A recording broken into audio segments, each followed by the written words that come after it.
n'ajustez pas votre appareil. On est de retour à la page 7 selon les versions de documents. Je suis à travailler à la page 7 avec vous juste pour vous montrer.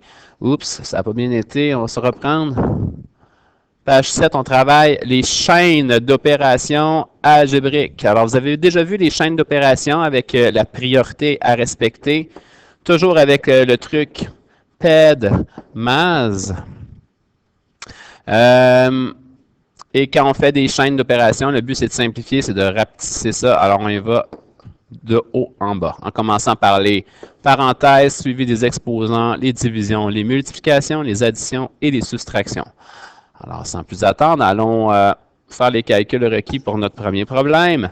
Je vous rappelle aussi, c'est vrai, j'ai recopié le petit tableau qu'on avait fait ensemble au préalable dans le document, qui rappelle comment on fonctionne en algèbre. C'est le tableau que je pointe présentement avec la flèche verte. Pour ce qui est de l'addition et la soustraction, on n'a qu'à regrouper les termes semblables sans toucher aux exposants, comme c'est bien marqué ici en rouge, sans toucher aux exposants. Tandis que pour la multiplication et la division, à tour de rôle, pour la multiplication, on fait la patte de crabe en additionnant les exposants, tandis que lorsqu'on divise, on fait le pretzel en soustrayant les exposants. Alors, bien séparer ces 4 opérations-là. En fait, à chaque fois que vous avez un calcul à faire, la première question à vous poser, c'est pas c'est quoi la réponse, mais bien quelle est l'opération qu'on me demande de faire. Soit addition, soustraction, multiplication et division. Et par la suite, une fois qu'on a bien identifié c'est quoi l'opération, nous consultons le petit tableau ensemble, le petit tableau que je pointe présentement avec la flèche rouge pour bien être dans la bonne colonne selon l'opération demandée. Et ça nous permet de savoir si on doit toucher aux exposants ou pas, multiplier, diviser, additionner ou soustraire. OK, alors une chaîne d'opération, j'ai donc plusieurs calculs à faire dans ce problème-là. Je vais commencer avec mon ordre PEDMAS qui est toujours à respecter. Alors en commençant par le haut, P pour parenthèse, dans le problème. Est-ce que la première parenthèse, 4x plus 2y, ça se calcule? Alors même, bon raisonnement, on regarde l'opération, qui est une addition. Excusez, je viens de pratiquement l'effacer. Alors, c'est une addition. Lorsque j'additionne, je suis dans la première colonne de mon tableau. Je ne peux pas toucher aux exposants. Maintenant, c'est pas tout. Ça me prend des termes semblables. Est-ce qu'ils le sont? Non. Alors, je ne peux pas rien faire. Je m'en vais voir la deuxième parenthèse. La deuxième parenthèse dans laquelle il y a une soustraction. Si vous remarquez, la soustraction qui est ici. Une soustraction, je suis donc dans cette colonne-ci. Est-ce que j'ai des termes semblables? Pas du tout, je n'ai pas de termes semblables, il n'y a rien à faire. Troisième opération qu'on me donne, c'est dans la dernière parenthèse, c'est une addition. Est-ce que j'ai des termes semblables? Je n'ai pas de termes semblables, il n'y a rien à faire. Alors, P pour parenthèse, nous venons de le régler. E pour exposant, j'ai des E pour exposants, là j'en ai ici. Je parle des exposants qui sont à l'extérieur des parenthèses et non pas le type d'exposants que je viens d'encercler, qui sont à l'intérieur. On ne sait pas de ceux-ci qu'on parle, mais bien de l'exposant à l'extérieur de la parenthèse. Alors là, il y a quelque chose à faire ici. Qu'est-ce qui est à la 2? Ce n'est pas le 3, ce n'est pas le X, c'est toute la parenthèse. On va donc écrire la parenthèse une première fois, une deuxième fois, vu que c'est exposant 2. Et un exposant, c'est une opération de multiplication, donc ça nous permet de mettre un petit point entre les deux. Ce n'est pas très clair avec mon crayon, je vais donc l'effacer. Juste bien noter qu'entre les deux parenthèses, il y a une multiplication. Rendu là, si j'ai une multiplication, je consulte mon tableau. Je réalise que j'ai affaire à une multiplication, donc à des pattes de crabe. Je dois additionner les exposants. Ce que je vais faire à l'instant avec vous. Alors, x fois x me donne x à la 2. X fois 3 me donne 3x. Je continue en dessous. 3 fois x me donne 3x. Et 3 fois 3 me donne 9. C'est des multiplications qu'on fait tout le long. Hein? Alors, x à la 2. Terme semblable ici, 6x. On ne touche pas aux exposants puisqu'il s'agit d'une addition. Et le 9. Je viens d'obtenir un résultat, je le mets entre parenthèses.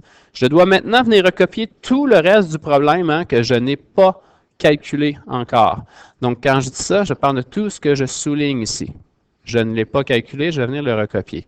Alors, j'ai 4x plus 2y multiplié par 3x2, y5, moins 6. Et n'oubliez pas le petit plus qui va entre les deux parenthèses. C'est parfait. Je me réfère donc à nouveau à mon ordre de Penmans que j'ai marqué dans la marge à gauche. Les parenthèses ont déjà été calculées, les exposants aussi. Division, il n'y en a pas dans le problème. Multiplication, il y en a encore. Alors, je vais la faire. Elle est en bleu, la multiplication. Il n'y a rien entre mes deux parenthèses, mais en fait, c'est un point qu'il y a là, donc une multiplication. Je fais donc patte de crabe. OK, je vous rappelle, lorsqu'on fait des multiplications, nous sommes dans le tableau ici, dans la partie où je dois faire patte de crabe. Alors, si je monte un petit peu, juste pour vous montrer. La multiplication, c'est patte de crabe, on doit additionner les exposants. Alors, premier calcul, 4x multiplié par 3x2, y5. 4 et 3 me donne 12. X fois x2 me donne x3. Et le y5 est seul, on le recopie. Deuxième flèche. 4x multiplié par moins 6 me donne le moins 24x. Troisième flèche. 2y multiplié par 3x2, y5. Alors, le 2 et le 3 me donnent 6, positif, c'est pour ça que je marque un petit plus. Le y fois le y5 me donne les y6. Pardon, je vais les marquer dans l'ordre alphabétique à la place. Alors, je ne multiplierai pas les y tout de suite, je vais tout de suite aller au x2. Et là, je termine avec le y qui me donne y fois y5, alors y6. Dernière flèche. 2 fois moins 6 me donne moins 12, y. Très important de mettre nos signes. Hein. Vous avez vu, j'ai marqué le signe ici, le négatif 24, le positif 6, le négatif 12, parce que si vous ne marquez pas ces signes-là, vous allez transformer le problème, et là, ça ne fonctionnera plus du tout. Vous allez, en fait, ajouter un paquet de multiplication dans le problème, alors qu'il n'y en a pas tant que ça dedans. Je viens d'obtenir un résultat, je le mets entre parenthèses. Je vais venir recopier la partie noire de mon problème hein, que j'avais fait tantôt, que j'avais calculé, qui est celle-ci. Alors, x2 plus 6x plus 9. Et là, faites attention, qu'est-ce qu'il y avait à gauche de ma parenthèse noire?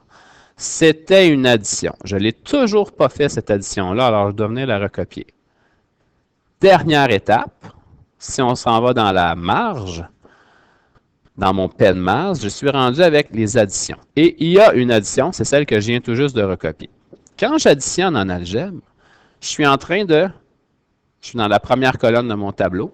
OK? Et c'est marqué dans la première colonne de mon tableau qu'on ne touche pas aux exposants parce qu'on additionne. Alors, c'est ce que je vais faire. Et ce qui est marqué aussi, dans ce même petit tableau-là, c'est qu'on doit regrouper les termes semblables. Alors, on va juste être à la recherche de termes semblables. On va regarder s'il y en a. J'ai d'abord des x3, y5. Il n'y en a aucun autre dans le problème. J'ai des x. Oups, des x, ça j'en ai. J'ai moins 24x. Prenez le temps de bien encercler le moins qui est devant le 24. Ça fait partie de l'opération. Avec le plus 6x. Alors, moins 24x avec le plus 6x, ça va se placer ensemble. Ça va me donner moins 18x. Par la suite, est-ce que j'ai d'autres termes semblables? Non, la réponse est non. Alors, réponse finale, on les place en ordre de degrés. On va les identifier. Le degré du premier terme est 8. Le degré du second terme, bon là j'ai moins 24x, là, ça ne sera plus ça tantôt. Là. Ça va être... donc les deux que j'ai encerclés tantôt sont de degré 1. Le degré du troisième terme est 8 aussi. Le degré du quatrième est 1. Le degré du cinquième est 2. Sixième, nous l'avions fait. Et le degré du septième, c'est 0. Alors, en ordre de degré, la réponse est la suivante. Je vais la marquer ici en vert. On commence avec 12x3, y5. Suivi de plus 6x2, y6. Suivi de x2 positif. Par la suite, j'ai trois termes qui sont de degré 1, soit moins 24x, moins 12y et le plus 6x. D'abord, les deux que j'ai encerclés en noir se placent ensemble. Ça va me donner moins 18x. Je ne touche pas aux exposants puisque je suis en train de faire une addition. Je viens placer mon moins 12y et le plus 9 pour terminer. Toujours prendre l'habitude de marquer notre résultat entre parenthèses, ça va être utile dans ce qui s'en vient. Je vous remercie beaucoup. Je vous souhaite une bonne fin de journée.